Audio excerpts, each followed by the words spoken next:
Want access to the smartest people on the planet in digital, business, technology, and personal development? You've come to the right place. You're listening to Ryan Talks Digital, hosted by Ryan Chapman, guaranteed to make you smarter. 1, 2, 3. Richard, welcome to the show. Great to have you on board today. Thanks, Ryan. Nice to be here. Now, we've only known each other a short while, but we've been introduced through a mutual friend, Shatu, who I believe used to be your next door neighbor. Now she's moved out and she's gone and living somewhere else these days. But we connected through Shatu, and there's some interesting things we've been talking about. So it's great to have you on the show, and we'll explore those today. So you've got an interesting background. You've worked in a number of fields. You've started off in hospitality, I believe. You've worked in marketing. You've worked in wine, right through to startups, and now you're a director of commercialization at Innovic. So you're supporting startups in terms of their journey. So tell us about your story. How did you end up working in sort of the wine and the marketing side of things, and end up in a startup sort of coaching world? Well, I suppose you call it a long and winding road, Ryan. And I must say right from the onset, the wine gig, being involved in the wine industry, was probably the best I've ever had. But life goes on, and business opportunities come and go. So it was at the end of working for this public company, and as director of the marketing in the wine sector. And I was invited or asked to go and do a short-term consulting job at Innovic, as you mentioned, which is the Victorian Innovation Centre, and something like 750 consultations and advice to startups, and over 200 projects later, I'm still there. That's over 12 years, and I'm working across a wide sector, as you said. So it's a long story, but I like it, and I'm still doing what I do. I guess you'd say I'm passing on the information that I've learned along the way. So. And a lot of the people that do come to me or come to our organisation, and we're a non-for-profit, by the way, they come along from all sectors and ask for advice. Initially, just what they have to do and where they go next is the most common question, and then with some of those, we take them on and actually project manage them. Yeah, and there's a lot to be said for that, because as you sort of go through life and you build up wisdom, it's a little bit cliche at times, but there is a lot to be said for the fact that when you've had that experience, to actually be able to sort of give it back to people and actually share your wisdom and your knowledge and your insights to actually help them hopefully avoid the traps and the situations you might have encountered directly yourself. Exactly that, and you sometimes learn the hard way.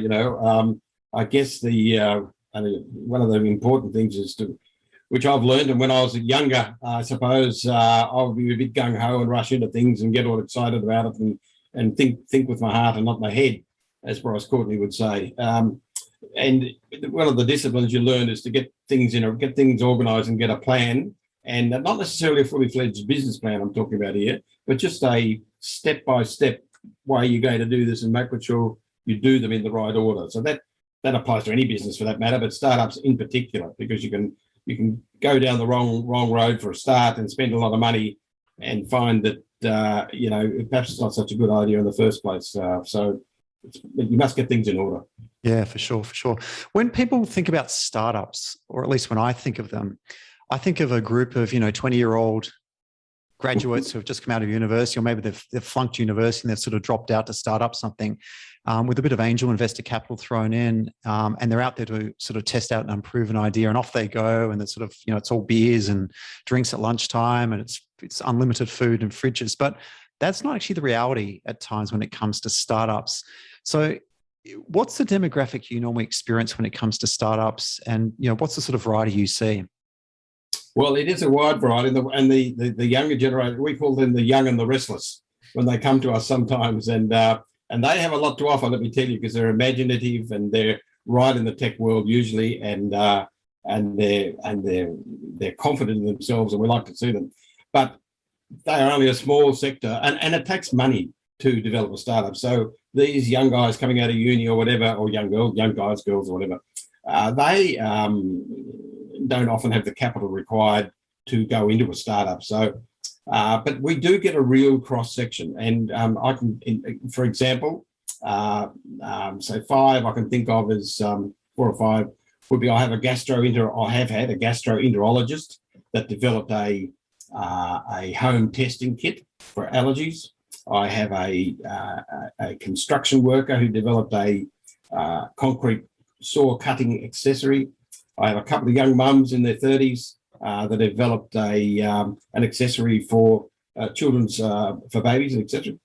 I have what else is there? Oh, one of the more recent ones that we hope to go to market hopefully by the end of this year is a car seat alert system for children left unattended in cars, and an alert goes off. So, and these people have ranged from tradies to doctors to young mums to a real cross section, I must say. And what do you find the common theme there? Because you sort of covers off quite a wide demographic of people, and obviously you would think a gastroenterologist, smart individual who's got through obviously university, he or she's got through university to do what they're doing today, but clearly they don't have maybe that sort of additional layer of entrepreneurial skill set. What was the gap there for, say, for example, that person? Well, I think they have the entrepreneurial imagination. They have that fertilization in their mind and in their field more often, or not in their field, but not always, I might say, that they can see a problem. And this is one of the first things I ask when I consult with somebody. I'll say, well, what's the problem or what's your solution? And they see a problem with something and say, take the gastroenterologist. It was taking a long time to get allergy tests back. You had to book in and go to a specialist. Well, this was a kit you could do through the mail. And he knew his subject matter. So that ticked a lot of boxes for us. So, and of course, young mums, when they come up with something, they're feeding babies all the time or changing nappies or whatever. And then they say, hang on, there's got to be a better way to do this. Now, some of these ideas aren't always, they lack, not imagination, the imagination's there, but they lack veracity in the whole concept sometimes. And we tell them that. We say, look, we know what you're trying to prove here, but your market's too small or it's going to cost too much money, it's too high a risk, or it's been done before. Quite often people don't do their research and they think they have a solution to a problem that nobody else has, but actually someone else has been there before them. And so for that point of view, particularly with consumer type products, we recommend that we do some formal market research and not just ask our friends and neighbours, but go across a cross section of the people they'll be marketing to. So, sure. And what does that mean in terms of practical moving forward with a startup idea? So someone comes to you and says, I've got this brilliant idea and I want to do this home test for some medical condition, and off they go, and you actually help them sort of work out their market research and obviously the viability of that. What sort of percentage do you find in terms of your experience actually end up being a commercial success, or they actually move into sort of being a commercial reality? Look, there are a lot of interesting factors, Ryan. But it would be 10%, which is a very low factor. But it mightn't be because it could be because often they haven't got the capital they thought they had. Sometimes they produce something they think is a good idea, and they said everybody will want this, but they don't want it. So they think they're solving a problem. That's why when we try and do market research and get some insight without disclosing exactly what it is, because there's an element of confidentiality, of course. We do that market research to get an idea of just whether everybody else thinks it's a problem and whether they are attracted to the solution and what they pay for it and where they buy it from, whether they buy it online, etc. So, but the percentage of startups that come along and are still going 4 to 5 years later successfully is 10% or less. Yeah, okay. It's low. Now that might sound negative, but it's the truth. But there are a number of some life changes and they decide not to go on with it. It's not necessarily because it's a bad idea. It's other factors. So when you do that market research, for example, and I guess effectively work out the viability of what the value proposition is, and in those scenarios where it's not really viable, do you find that those people that you're working with end up pivoting to something else, or they go, no, that's it, I'm not really going to do this again? Some we don't usually start it. What we do, Ryan, is we have a managed commercialization program. So, and we become the project managers. And the very first thing we do is and let's say it's I think you're going to touch on this later. It can be technology, or it can be a practical product, or a mixture of both. But one of the first things we do, let's take a practical product. Let's take the concrete saw cutting accessory. Not a very sexy product, I know, but it is a very clever product, if I can say so, and simple. But the very first thing we do is and that's what we call it, discovery. And we get a high-level concept design. We find out in theory whether this will work, right? So we get what we call proof of concept in theory. We don't actually make a prototype.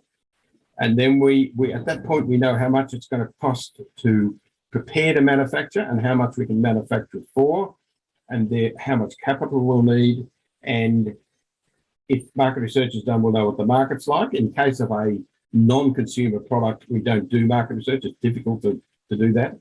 And then we're at that very high level point. And so there's minimum of capital being spent.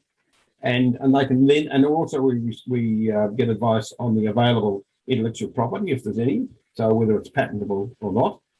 So we do all that with a minimum of cost. And then they know, then at that point, they decide, okay, that all stacks up. We're going to go ahead with this and go to a more detailed design.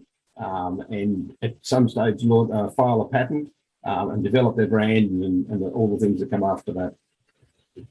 Sure. And you touched on... Oh, sorry, Richard, go. You go. I was going to say, so to go back, we do that discovery point. I'm not sure I answered your question. I've rambled on a little bit, and apologies for that. But after we've done that discovery, and it does stack up on the veracity and the viability and everything that goes with it, then sometimes people go away and never come back. Sometimes, that's more often the case. Sometimes I'll come back months or years later, I've got another idea, what do you think?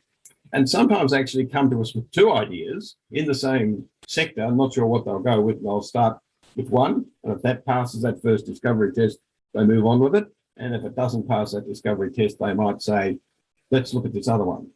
But what we do say, or what I say always, is a discipline there. Don't try and run with two projects. Always just stick with one and do it properly. Because you run with two, you sometimes fail and don't get any.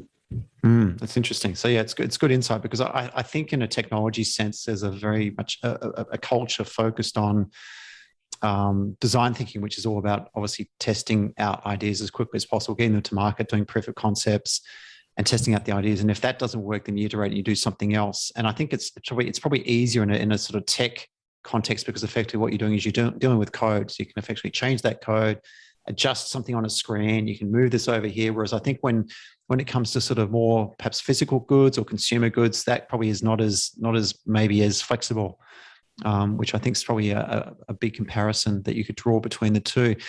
What do you think are the essential skills for anyone wanting to work in a startup? Look, you don't have to be a tech guru, or you don't have to be. I think you asked me one other time about being a good salesperson or whatever, because there's plenty of. I guess you have to know what resources you have, right? So if it's technology, but you're not a tech person per se, then you find the right person, which is what we do on behalf of clients. You find the right developer to develop that technology for you, or you find the right industrial designer to develop your product. So it's knowing what resources are around you, and you can go in there fairly unskilled with the idea, and a lot of our clients are like this. They're not skilled in the area they're necessarily working, although it ticks a box. It's not an absolute necessity. They can go in and go. Well, this is what we do. You find your patent attorney, you find your brand developer, you find your industrial designer, you find your technology designer, you find your electronics designer. And within all that, we also have manufacturing contractors over in other countries, at this moment in China. But we're moving it to India and other places as well. So the startup person doesn't have to think, oh, do I have to hire a factory out in Bayswater and go to all this expense, that sort of thing. All that can be done or do I have to negotiate and talk to people in China? How do I do that? You can surround yourself with the people with those skills to do that for you. And I suggest you do that because it's a trap for unwary players to go into it and think I can do all this, because not many people can, and it's best to do that.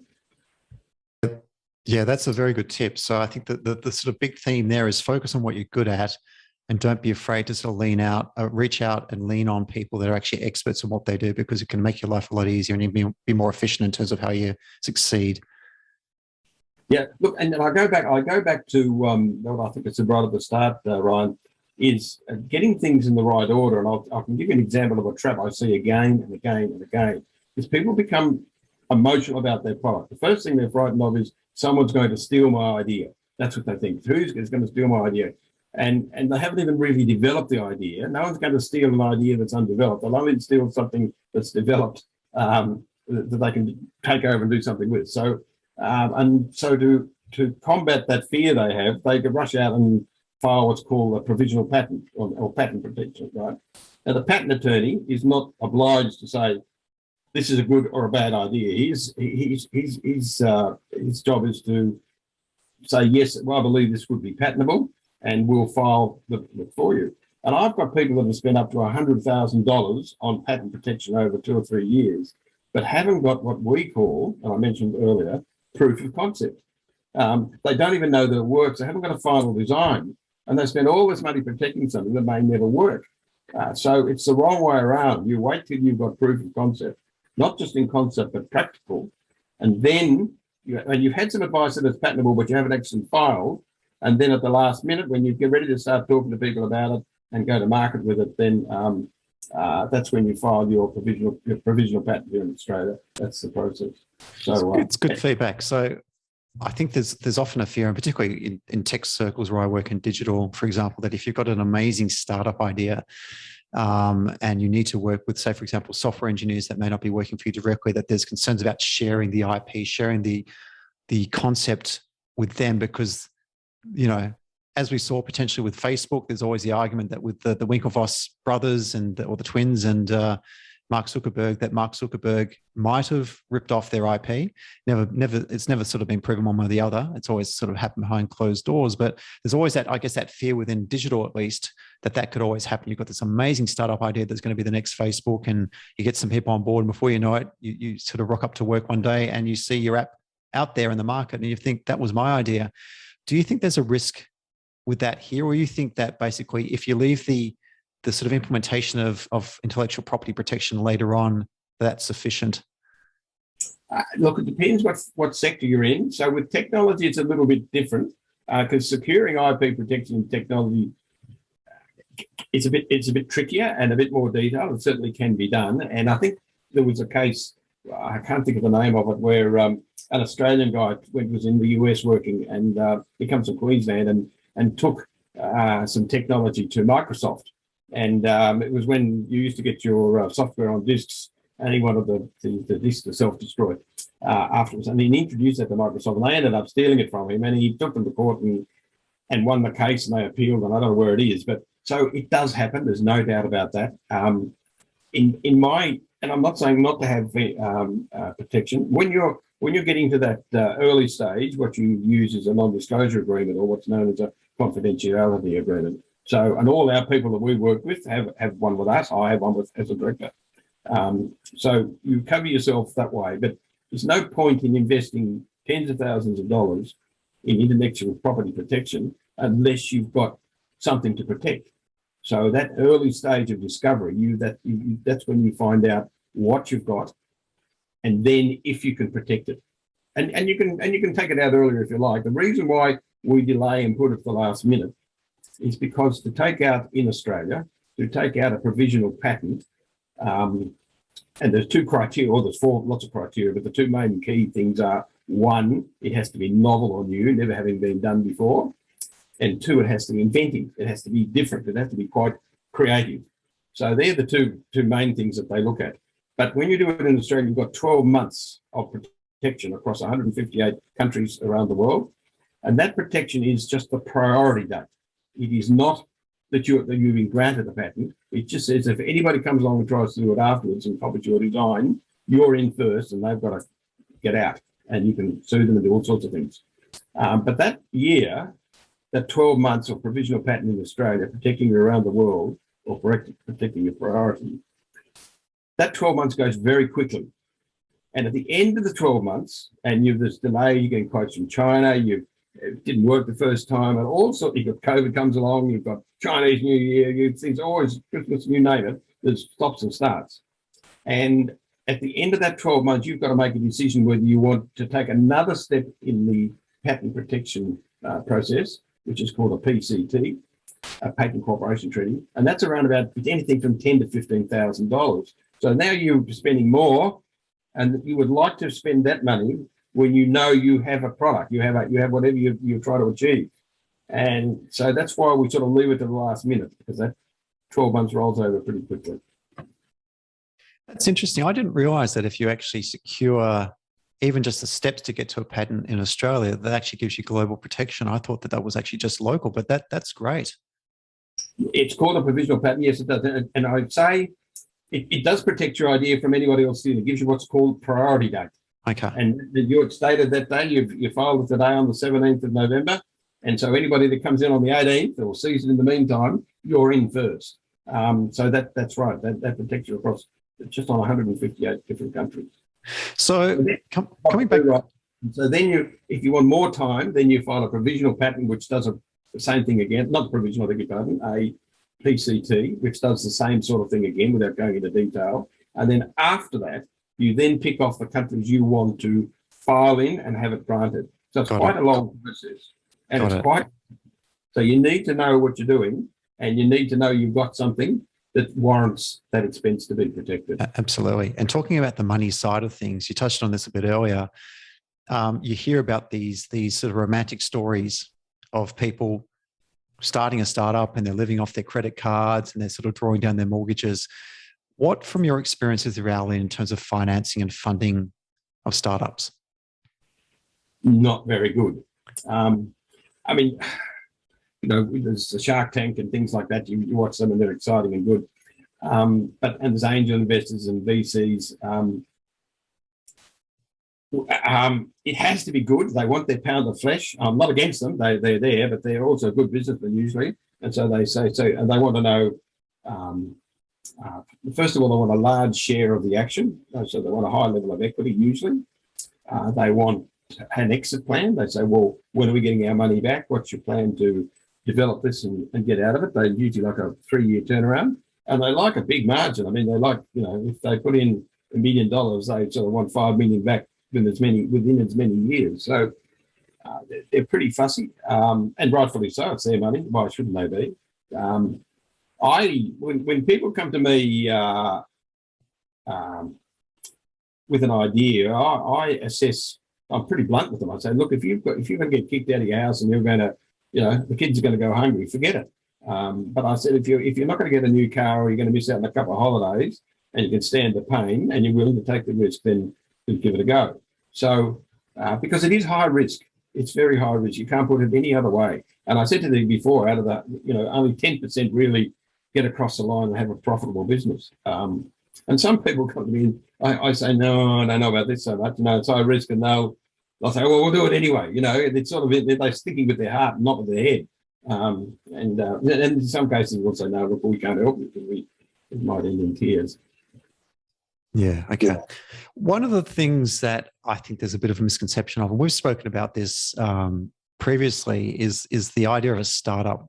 And if I think of startup, like I said at the outset, I think of a startup as a group of 20-year-olds sitting around laptops or Macs, probably eating sporadically throughout the day, trying to save some money, and doing kind of sort of crazy things in digital. But that's not always the case when it comes to startups. And there's a wide, as you mentioned before, there's a wide demographic of people involved in startups. But what do you think of when you think of a startup?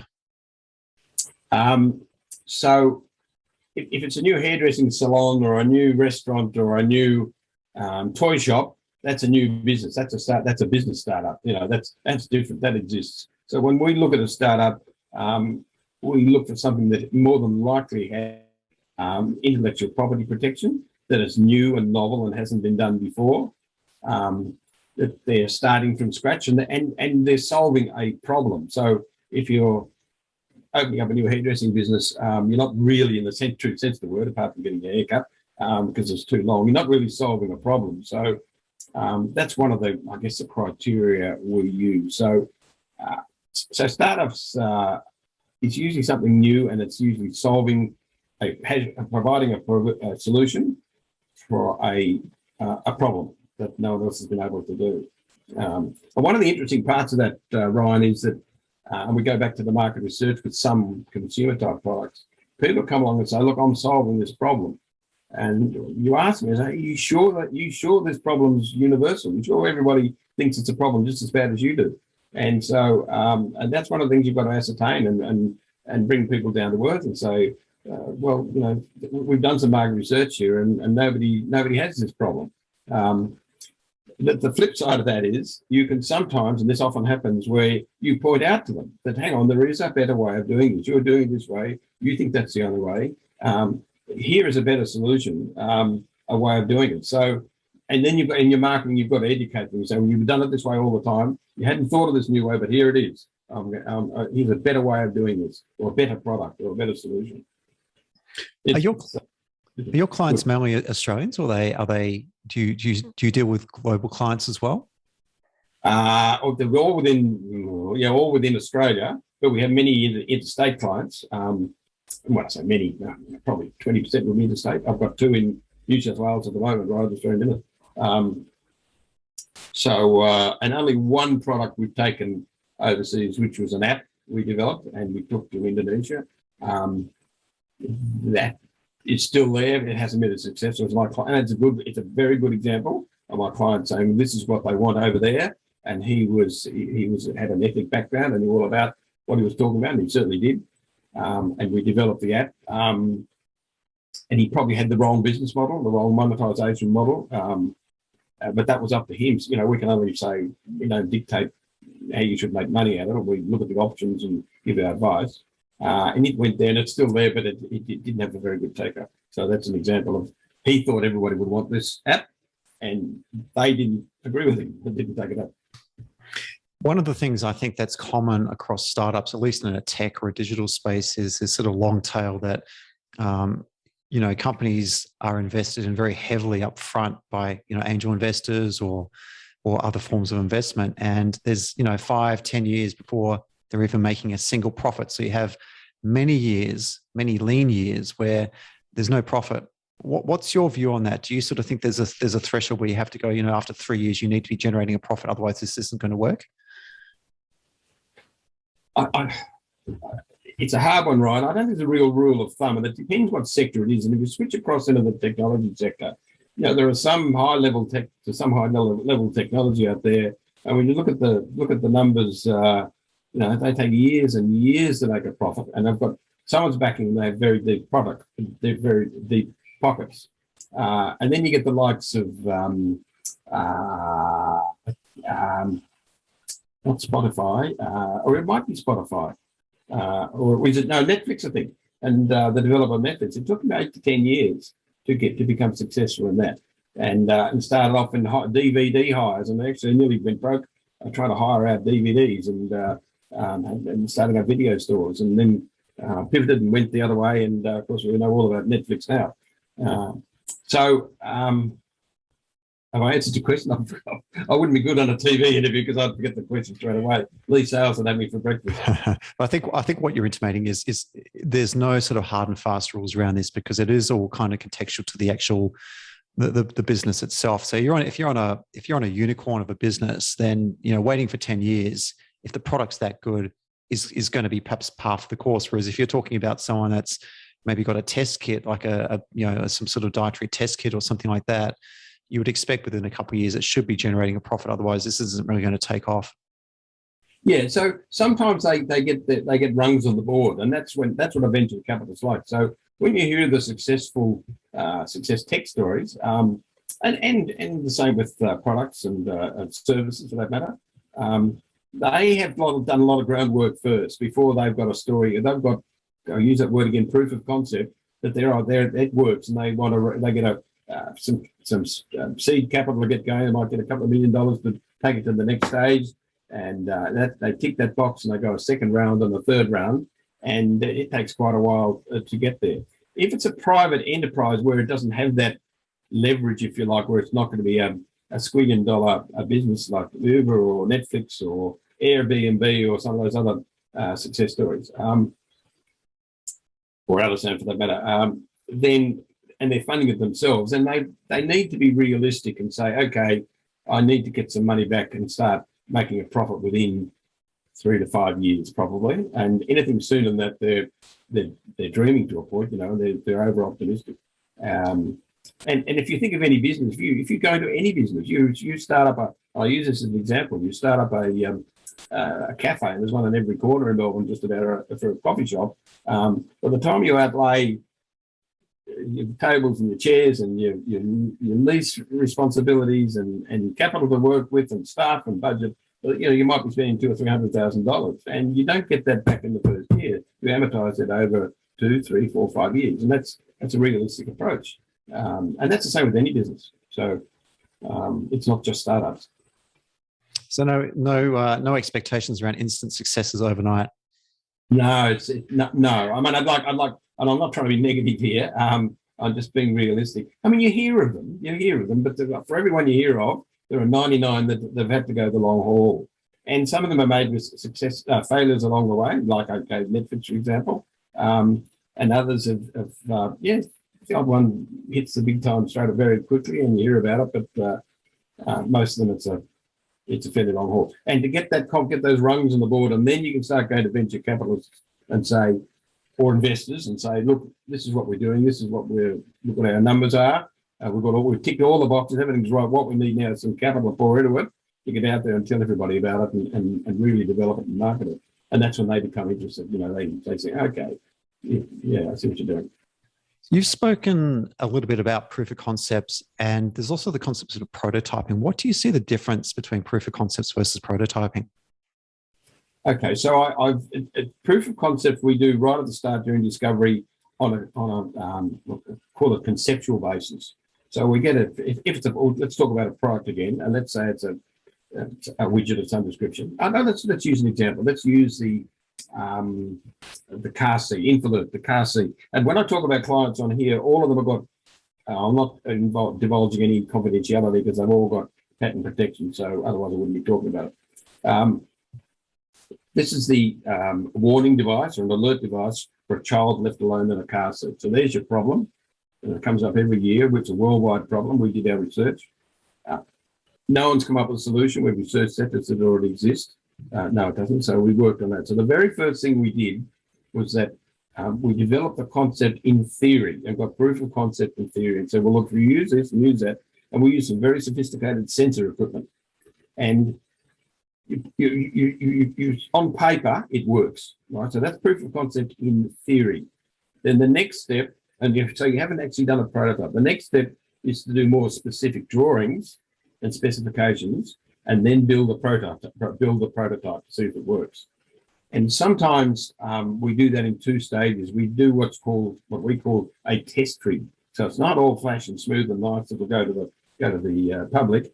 It is just a bare bones rig without everything that's around it to make it productized and appealing to the customer. And to see whether the technology will do these sensors work, does it work? And we had to do a lot of testing with this. It was affected by heat. It was affected by something else. This wasn't right. That wasn't right. And then once we had, so we've got proof of concept in theory, and then we get proof of concept practically, sometimes in 2 steps. One with a rough rig, and then with a more productized, almost the real thing with a few rough edges, and to see whether that works or not. So it is critical. It is absolutely critical. And that it's at that point in between those 2 things that you decide, well, okay, this works. We know how much it's going to cost. We know the investment involved. We know a path forward. We will file for patent protection if that's what's the appropriate IP.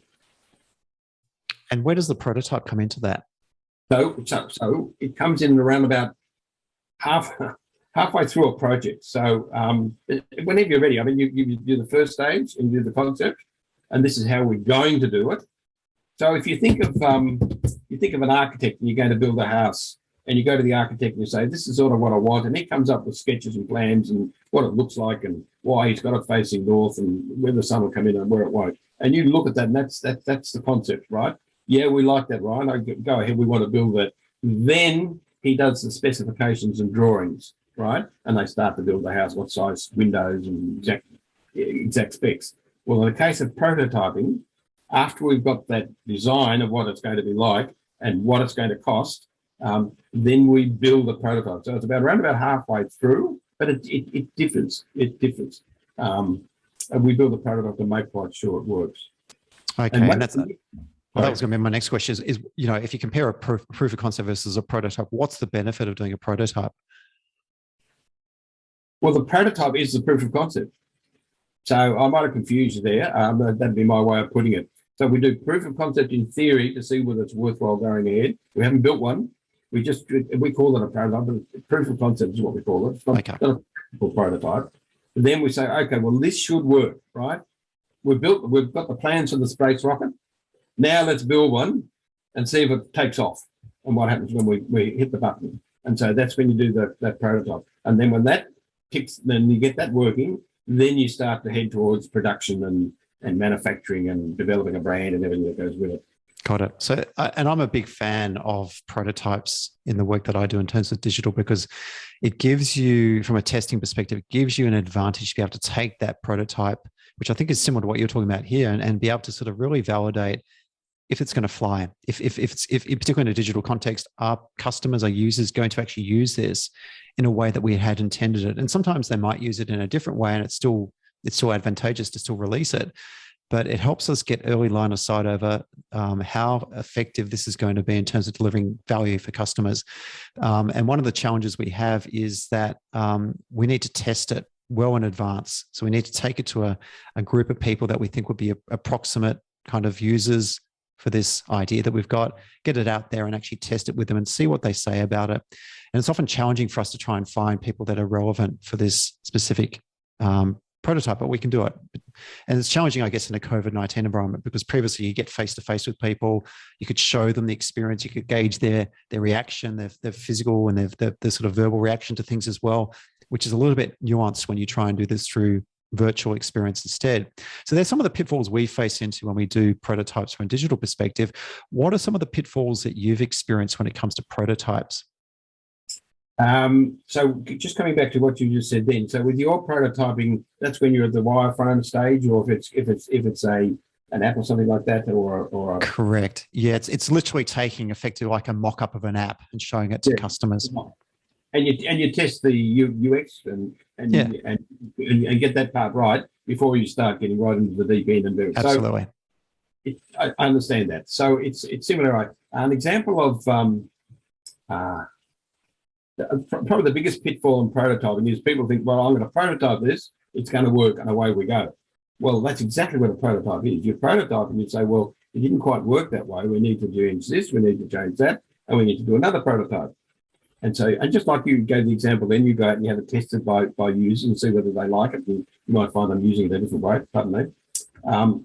So then we'll roll a second prototype and see see how that works, and we fix those problems. It's a better version. The other problem we have, and we've got one right at the moment where we've had some trouble with it, we've got an orthotic product for correction of feet and ankles that people wear, and to fix fallen arches and things like that. And it has to be quite precise, this product. And it's a bit of a cross between a DIY and a one off the shelf and a formal one.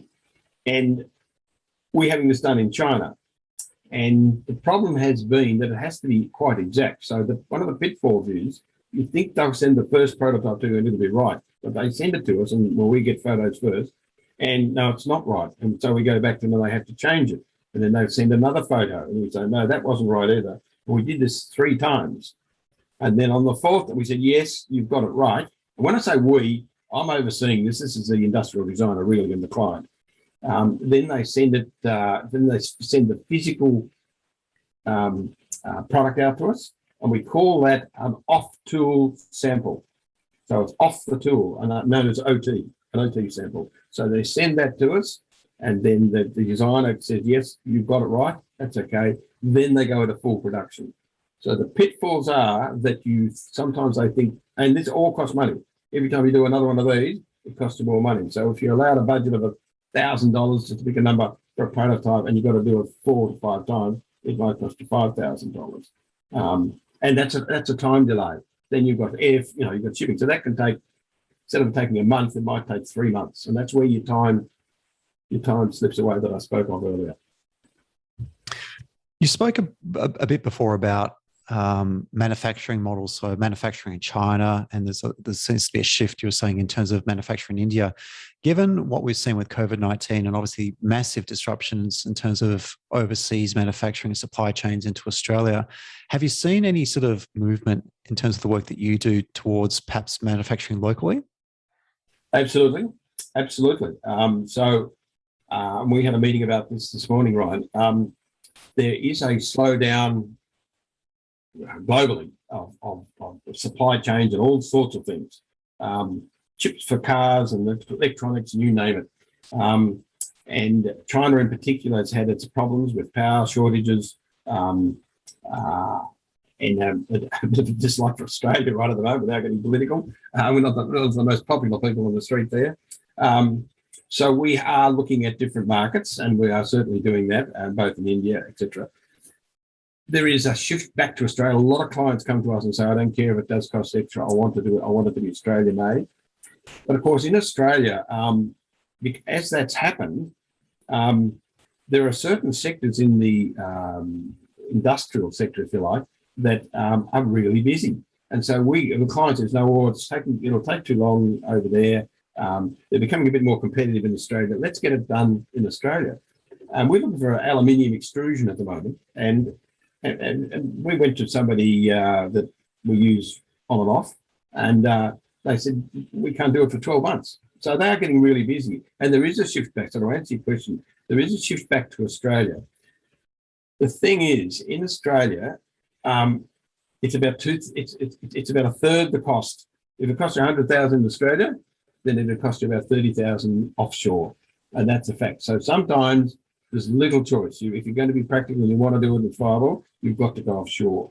But having said that, Australia is once again, the wheels turned a bit and they're becoming a bit more competitive, and people are saying, no, it's just too hard to go offshore. China's being very difficult to get on with. Let's do it in Australia. And there's some sectors of industry, like extrusion, aluminium extrusion, that are really, really busy. And so, yes, to answer your question in a very long, convoluted way. That's good. One of the things I certainly grew up with when I was younger was the concept, and maybe it's a misnomer, but the concept that Australia is quite an entrepreneurial country. We're a lucky country, but we're also very smart in terms of the way we do things, because our resources, we live in a very sort of slim part of the continent. The rest of the continent's desert. And a lot of people don't realize that from overseas, that Australia is not this massive continent that's the size of the US that has all this available land space. We live in a very sort of slim part around the eastern seaboard, as well as around sort of South Australia and over to Perth. But as a consequence, we've had to be sort of quite smart about how we use resources and how we do things in Australia. Do you have a perception that when it comes to startups and entrepreneurs that we are a little bit ahead of the rest of the world, or do you think it's pretty much of an evenness? Oh, I think we're ahead of the pack. I think we punch above our weight, and there's many examples of that. It's a very simple answer to the question. I do think we're ahead of the pack, and I can look at Google Maps, for example. That came out of Australia. So there are, and in science and medical development, we're pretty good for our population and size. We are, well, yes, we're ahead of the pack in my view. Other countries we're hesitant to invest in it. The government is always offering grants and every new government that comes in, no matter which colour, they say we're going to support entrepreneurship, we're going to support startups, we're going to support accelerate the sector. But getting those grants is sometimes a bit harder than it looks, and they put up a lot of barriers to get those grants. Whereas other countries such as Israel, other countries and some of the Nordic countries are more generous and more risk. We're risk averse in Australia, and they're more willing to take a bit more of a risk and give them a bit of a chance. And so that's where they're pretty good on that side of it, because they've got more money to play with and they're prepared to take the risk. And are there countries or cities around the world that you think, obviously Australia, I mean, I know, of course, we're biased because we're both Australians and we're very, very passionate about our country, but do you think there are any countries or cities around the world that stand out in terms of just encouraging entrepreneurship and just really providing things like tax breaks, providing really conducive environments to being an entrepreneur? Well, I believe Israel is one, and I believe, who do I speak to? I think it was Denmark, and some of the Nordic countries, and they are much more supportive and less risk adverse. So they're two countries that I can think of off the top of my head. Whereas Australia is quite risk adverse. So they offer support, but gee, you've got to tick a lot of boxes to get the money, to get the grant. Yeah, and I think for me, one city that stands out is Singapore. I think Singapore is a very entrepreneurial city, just in terms of the fact that they seeded from Malaysia back in the 1960s. They had to go it on their own, and they've turned what was a very small landmass into a hub of internationalism in terms of being a massive port, a massive hub for financial services. There's a sort of burgeoning startup community there as well that's focused on the Southeast Asian region as well. I think for me, Singapore also stands out and also their tax system is also very, very generous, I think, comparatively to Australia's perhaps a little bit more costly tax system that we have here. Oh, look, I agree with you 100%. And I was thinking more on the startup sector, but Singapore is very successful. And what a great geographical position they are. They recognise their gateway from one side of the globe to the other side of the globe, and as you said, their ports and their airports, not just their seaports, but their airports as well as a sort of a hub. Brilliant, and of course they're pretty well controlled by the government, and they set the rules and people obey them, and they are very successful. That's another good example. Absolutely. Now you spoke before about revenue models and business models and so on like that. Now, for someone that works in digital and pretty much has the funding available to me to just go and build apps and obviously do really well at doing that, there's a pragmatism that needs to apply when you're actually working in a startup, and that is you need to be able to generate a profit at some point. You need to be able to generate revenue. What's a revenue model? What's its purpose? Oh, what's the purpose? Well, okay, so when someone comes to me, and I might digress a little bit from your question, but I'll come back to it, I hope. When somebody comes to me, I ask them, I say, well, how are you going to go to market with this? What's what I call your path to market? How are you going to make money out of it? How are you going to monetize it? And I give them 5 options, right? And this is a very broad brush set of options across both digital and practical products and services. And the first option is to develop the idea to a certain level and sell it, right? So you can sell an idea. The advantage of that is that you have less capital risk. You've got to have proof of concept, but you've got less capital risk. The downside is you don't get much for it because it's unproven, and people are going to say, well, how do I know? Why would I buy this from you? And I don't know whether it's going to be successful. But it is certainly an option. And critical to that, to be able to sell something like your house, you need the title. You need the title to your idea, and that title is in the form of intellectual property protection, most likely a patent. That's number one. Number 2 is to license the product. So the second one is, so you retain and continue to own the IP, which you must have. You can't lease out your house unless you own it. You have the title to it. So you can't license or lease your product to a company unless you have that. The upside of that is there's less capital requirements and therefore less risk, because the licensee is going to be the one that builds it, makes it, and sells it, and does everything. You don't do anything. You just get a royalty on each one of your widgets that's sold. The downside is that the royalty you get on this, the levels of royalty is somewhere between 5 and 10%, and with 10 being very high. So you need to sell a lot of these widgets, or they need to sell a lot of these widgets for you to get your capital, to monetize and get some return on your investment. The third one is to develop it to a level, and we've touched on this before, of And each case, you've got to have proof of concept and show it works. You've got to be able to pitch it and say, here it is, it works, this is what it will cost to develop it further, etc. And that is the third one, is to marry up with a joint venture partner or a strategic alliance with somebody. And this is not just for the sake of raising capital, but it's also aligning yourself with somebody, a company that already has credibility or already has channels to market, as well as having some cash as well. So you get the likes of Murdoch, for example. He quite often, they've got plenty of capital and plenty of clout, but they don't always go into something by themselves. They quite often partner up with somebody to do various joint ventures because they add an element of expertise to it that they mightn't have. So that's the third option, of joint venture partner.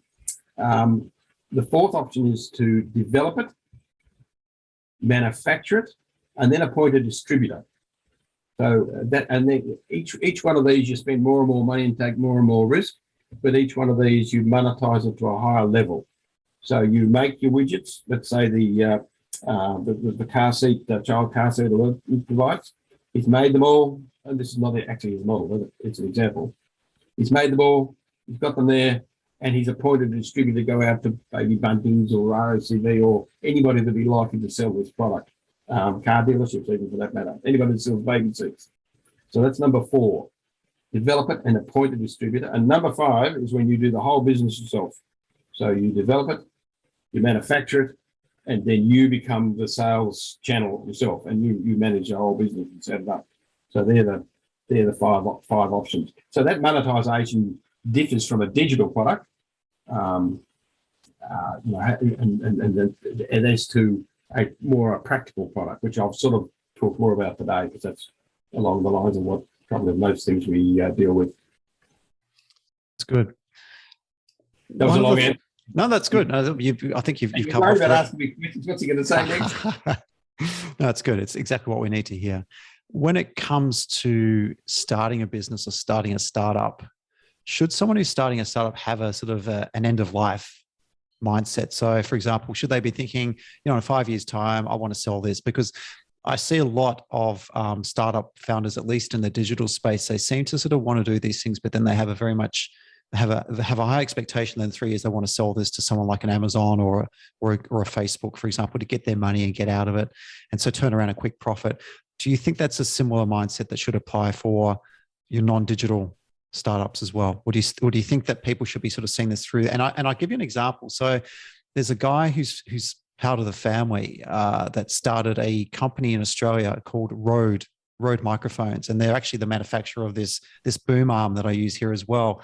And an Australian company that actually manufactures locally as well. And I read recently that the owner was offered $1 billion to buy out this company, and he refused it because he's obviously very passionate about running this company and keeping going with it. But he's, at some point he's going to hit a wall where he has to retire and think about what does he do when he retires and goes and plays golf, for example. But I thought that was quite interesting that he knocked back $1 billion offer for what is a good company.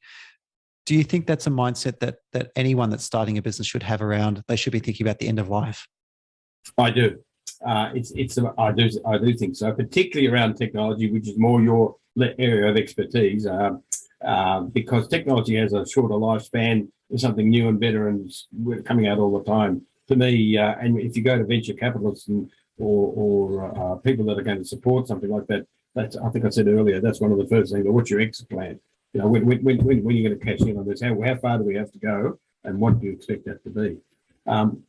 So to differentiate between the technology sector and the product service sector, yes, they have to see it out. They do have to see it out for longer because it often takes longer. It's not as easy to get out there. Technology is easier to, if it's successful and it works, and people are embracing it, then you're more likely to have a quick turnaround and know where you're going. But with other products, then that takes a while to get traction, people to get to trust the product.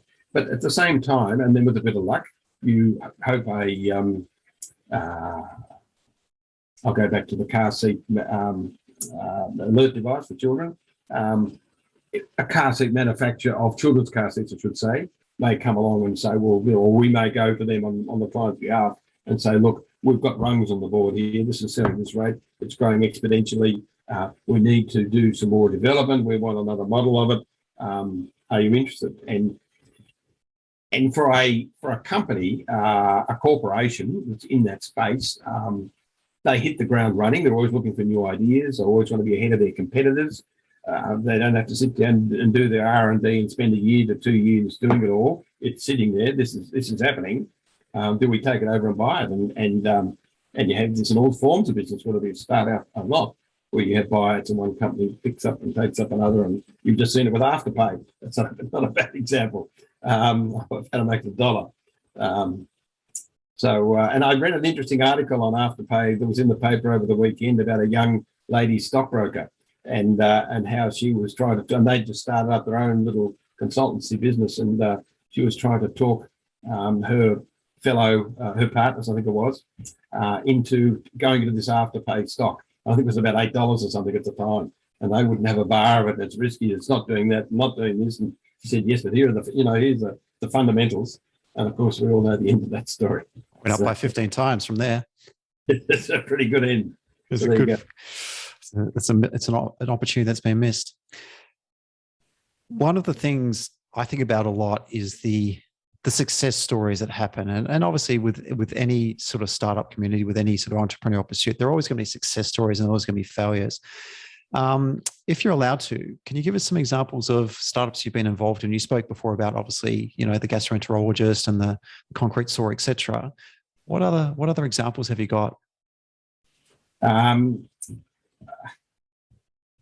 Sorry, Richard. And what were the challenges as well with those startups for you? Yeah.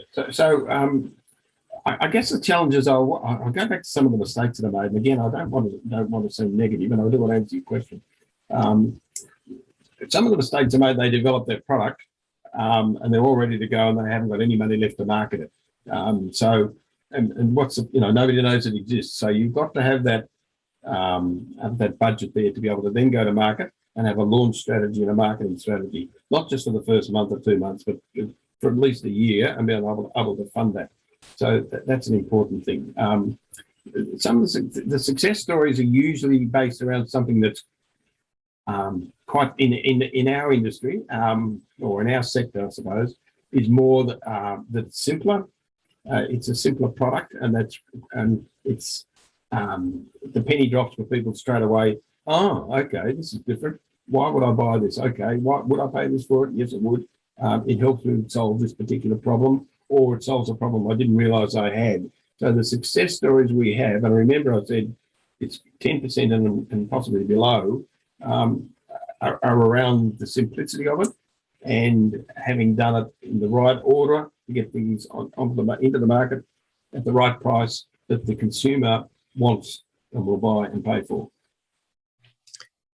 And if you were to sort of encapsulate one really specific piece of advice for anyone contemplating going to a startup, and I think you mentioned funding before as perhaps an example, but anyone wanting to go into a startup, what would be the advice? Think it through. Understand what your resources are. You said one piece of advice. I'm going to give half a dozen. I can break it down. I'll stick to one. Think it through. Have a plan of how you're going to do it.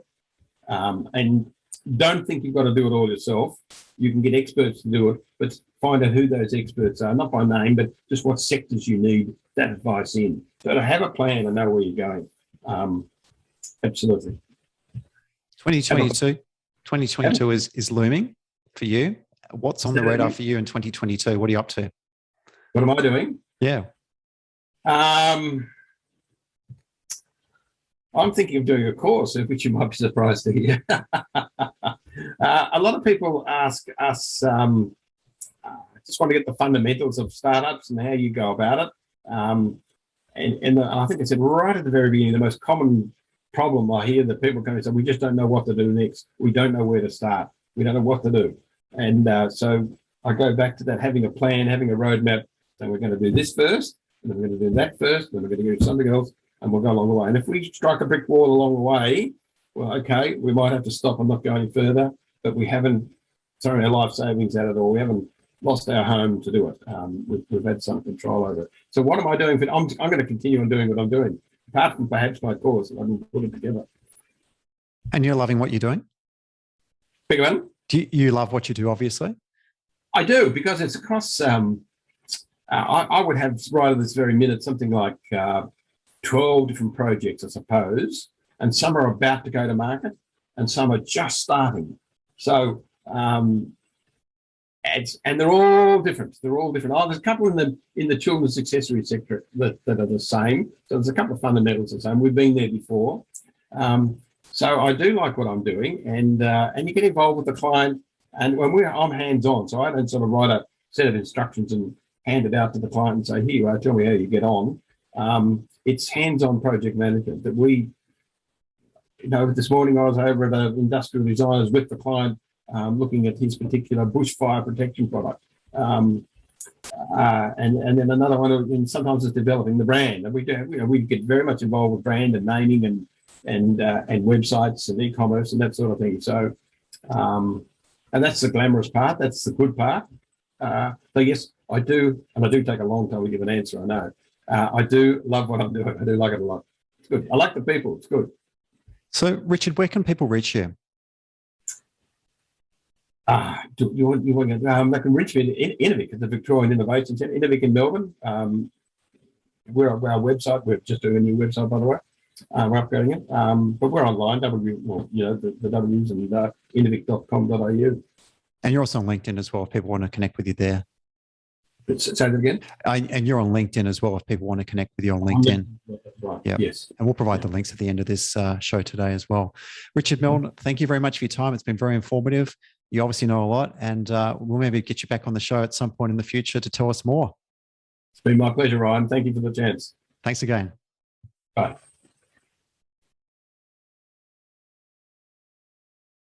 Thanks for watching this episode of Ryan Talks Digital. I'm all about helping you get smarter by learning from the smartest and brightest people in business, technology, and professional development on the planet. So give this episode a thumbs up and subscribe if you want to watch videos just like this one. And if you know people that are just as interested in getting smarter, then make sure to share this episode with them, whether it's your neighbors, your friends, and your colleagues. Keep safe, and I'll see you in the next episode.